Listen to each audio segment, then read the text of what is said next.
I never imagined my new beginning would start a neighborhood war.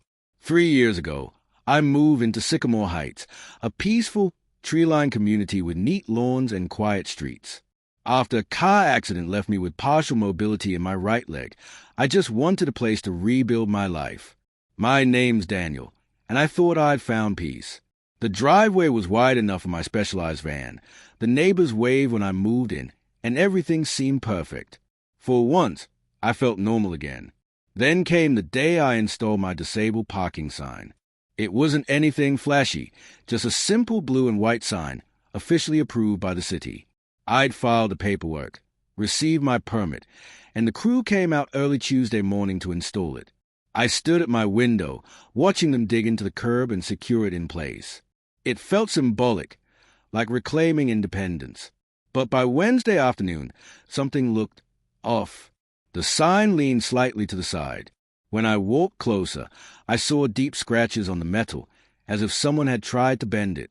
I checked my security footage, and there she was, Linda Pearson, the HOA president, immaculate white capris, a pastel cardigan, and a pair of garden shears in hand. She looked around, making sure no one was watching, and then started cutting into the signpost. I couldn't believe what I was seeing. She hacked at it like she was trimming hedges, then calmly brushed her hands off and strutted away as if vandalizing city property was just part of her morning routine. I sent her an email that evening, keeping it polite. Hi, Linda. I noticed someone damaged my new parking sign. I have city approval for it. Please let me know if you're aware of what happened. Her reply came almost immediately. That sign violates HOA aesthetic standards. The board never approved it. Remove it immediately or face daily fines of $50. I stared at the screen in disbelief. I replied, Linda, the city authorized the installation. Federal ADA law supersedes HOA guidelines. I'm simply exercising a disability accommodation. Her response came seconds later. Not in Sycamore Heights. It doesn't. The next morning, the sign was gone, completely severed, lying flat on the grass. My stomach sank. I checked the footage again.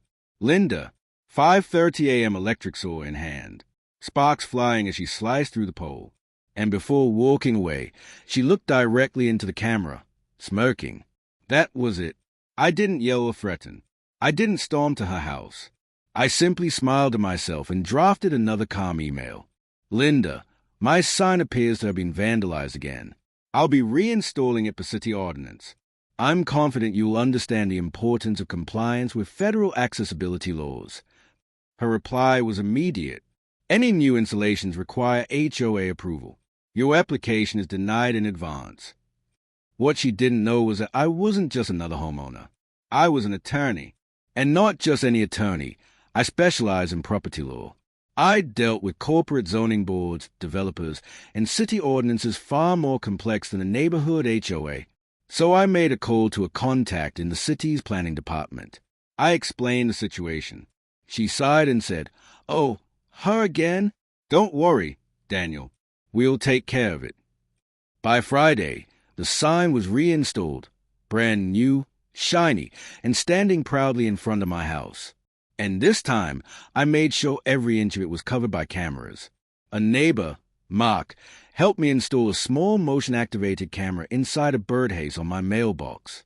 He'd had his own run-ins with Linda and was more than happy to help. Saturday morning, 6:02 a.m., my phone buzzed. Motion detected. I opened the feed, and there she was again, Linda, in her jogging outfit, holding a cordless reciprocating saw. She knelt beside the sign, pressed a blade to the pole, and sparks flew. I hit record and dialed the police. Dispatch, this is Daniel Roberts at Sycamore Heights. The vandalism I reported earlier is happening right now. 2 officers arrived just as Linda was sawing away. When she saw the patrol car, her face froze. She awkwardly hid the saw behind her back, pretending it didn't exist. One officer said, What exactly are you doing? Without missing a beat, she said, Board inspection. This sign wasn't approved by the HOA. I stepped forward, showing the officers my phone screen, clear footage of her vandalism, plus the city permits. Officers, I said calmly. This is the third time she's destroyed a legally installed disability sign. The officers exchanged looks. One asked her gently, "Do you understand HOA rules don't override city law?" Linda straightened her shoulders. "I'm the HOA president. Our guidelines are binding." That's when the officer smirked. "Not on city property. They're not. You're being cited for vandalism." Linda's face turned scarlet. "Do you know who I am? My brother-in-law is a deputy mayor." Then he can explain the citation to the judge. The officer said dryly, "I thought that would end it. I was wrong." That afternoon, every resident received an emergency HOA bulletin. Linda accused me of faking my disability, even attached photos of me walking my dog and carrying groceries, claiming I was abusing accommodations. That's when I stopped playing nice.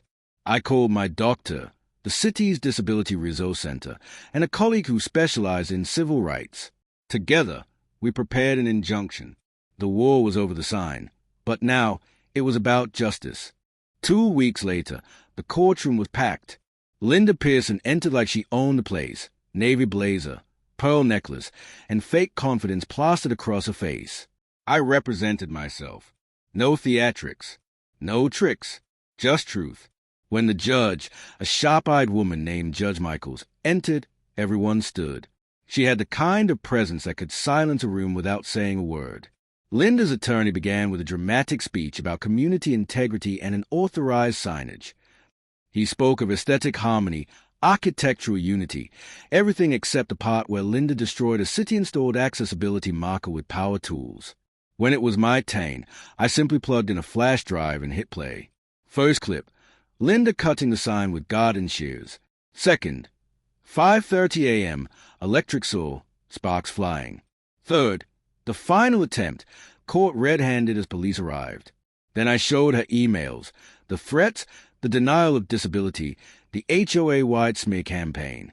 Each click of the mouse made the courtroom quieter. By the time I finished, Judge Michaels had removed her glasses, staring directly at Linda. "Miss Pearson," she said slowly, "are you aware that tampering with a disability accommodation is a civil rights violation, and that publicly questioning the legitimacy of a documented disability borders on defamation?" Linda's attorney stammered something, but the judge raised a hand. "Save it." She turned to me. "Mr. Roberts, you have your permits, documentation, and medical certification." "Yes, Your Honor," I said, handing them over. After a brief review, she nodded and leaned back. "This court grants a restraining order. Miss Pearson is to remain 50 feet away from Mr. Roberts' property at all times.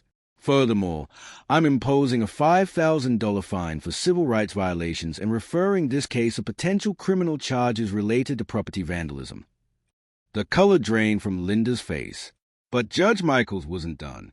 "Additionally," she said, "effective immediately, you are removed from your position as Homeowners Association president. Your behavior demonstrates an abuse of authority and targeted harassment of a disabled resident." Linda jumped up. "You can't do that. HOA bylaws don't." "The law gives me that authority, Miss Pearson." The judge cut in.